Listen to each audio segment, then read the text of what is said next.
prior to the Silver Age of comics and the rare event that superheroes ran into each other. Odds were that 1.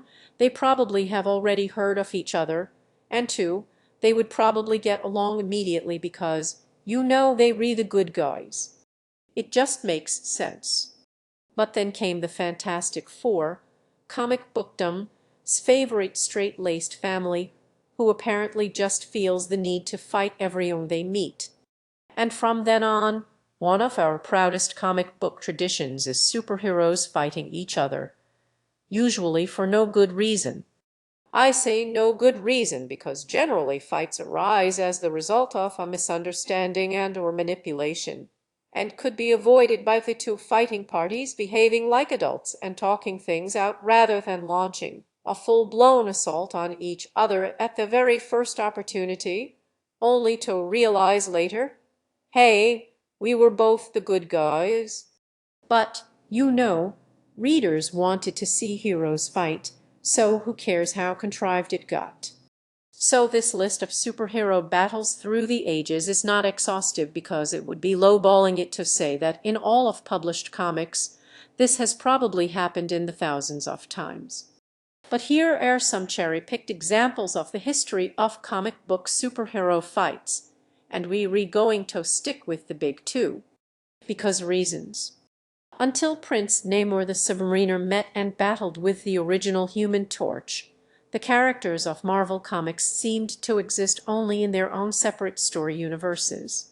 So this battle basically created the idea that there was a shared Marvel universe. Namor is kind of an anti-hero in that his motivations are fairly pure. He wants to protect the Oceans, but he also wants to destroy the United States to do so. So this one actually kind of falls on the less contrived end. But then came the Fantastic Four, and they set the trend for superhero meetups, at least for the foreseeable future. Either party has not heard of Party or party has heard of Party, but only bad things like the X-Men are mutant terrorists, or Spider-Man has a bad rep because the editor of the New York Post really does like him. The more straight-laced, law-abiding group of the Marvel Universe, the Fantastic Four, fought everybody. The Avengers, the Silver Surfer, the Hulk, no surprise there, and of course Spider-Man. He wanted to join the Fantastic Four because he figures, hey, everybody likes the Fantastic Four, and that might improve me image. He goes about this by picking a fight with them. In the end, his plan doesn't work, not because they were like, hey, that was a really stupid way to try to join our superhero group, but apparently because the Fantastic Four are a non-profit.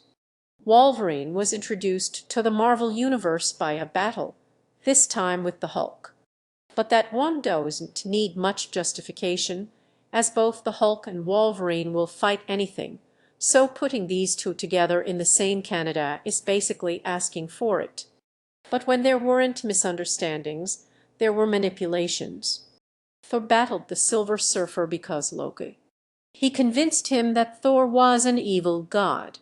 Speaking of Loki, the Avengers basically formed after Loki tricked Thor into fighting the Hulk, after which everybody teamed up to turn on Loki and loathe the Avengers. Until Hulk left an issue or two later.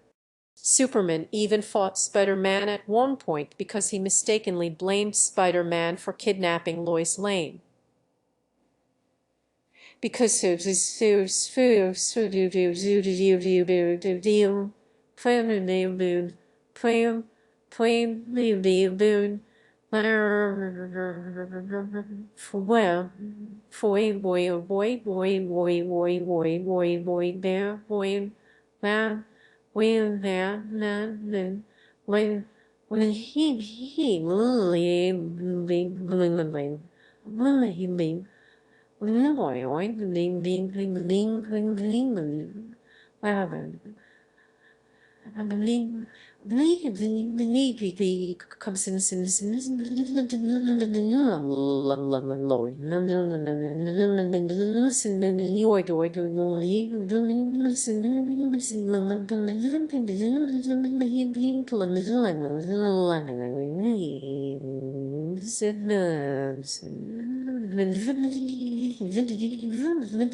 This was made more of an even match because Lex Luthor had fired red sun radiation at Spider-Man's suit. So, Superman was a little wiltier than he normally was. Mind control was a popular one. Here Cinemer again fighting the Fantastic Four, again under mind control. There's also another issue where Professor X, again under mind control, just up and tells the X-Men they need to go destroy the Fantastic Four for no reason, and the X-Men are like, "Okay, boss." The Justice League was manipulated into fighting the Avengers because reasons. Of course, not all battles need to be misunderstandings or manipulations. Superman and the Flash battled via foot race to raise money for charity. In the end, the two tied because they decided that their charities were more important than their egos, and that's just adorable. But then came the 80s, and adorable's not allowed. It's gritty realism time. So, misunderstandings and manipulation from bad guys is not so satisfying anymore. The Spider-Man's Wolverine series was not really a knockdown drag-out brawl, so much as Spider-Man edging in on Wolverine's turf and Wolverine telling him to back off. Bub.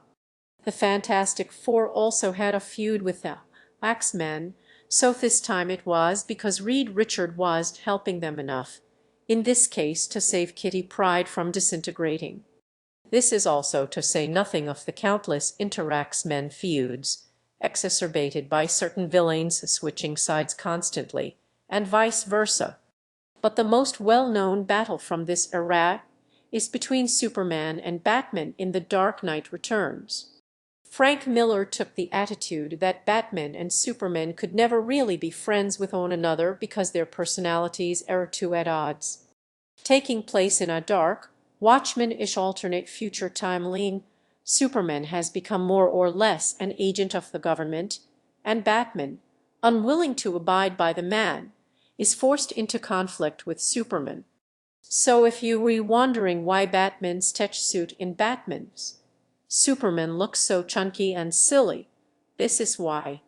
In the end, the two are pretty evenly matched, Superman with his strength and Batman with his cleverness and technology, but Batman ultimately has to fake his own death in order to win, or at least to get the government to stop looking his way. But let's not forget about Wonder Woman, who battles Batman in Hikitia. Penned by Greg Rucka, this is the one with the famous Wonder Woman shoe holding down Batman's head. #misandry. In this one, Diana takes a vow to protect this girl, only to discover that her charge is a fugitive on the run from Batman, putting her at odds with him in this duty's justice story and a terrible crisis for Diana's character. Speaking of crisis, Infinite Crisis was another draw for the Batman's Superman thing. This one followed Identity Crisis. During Identity Crisis, Batman walked in on something that Justice League you did not want him to see, and he got his memory wiped.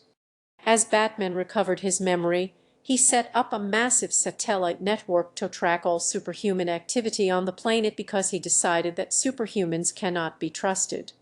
Then this dude named Maxwell Lord co-ops Batman's technology to mind control Superman and to try to get him to kill Batman. And only Wonder Woman killing this guy could stop Superman's rampage, which was big in universe deal because she did it on live television. Whoopsie daisy. Speaking of the Justice League, they battled the Teen Titans in the Technis Imperative.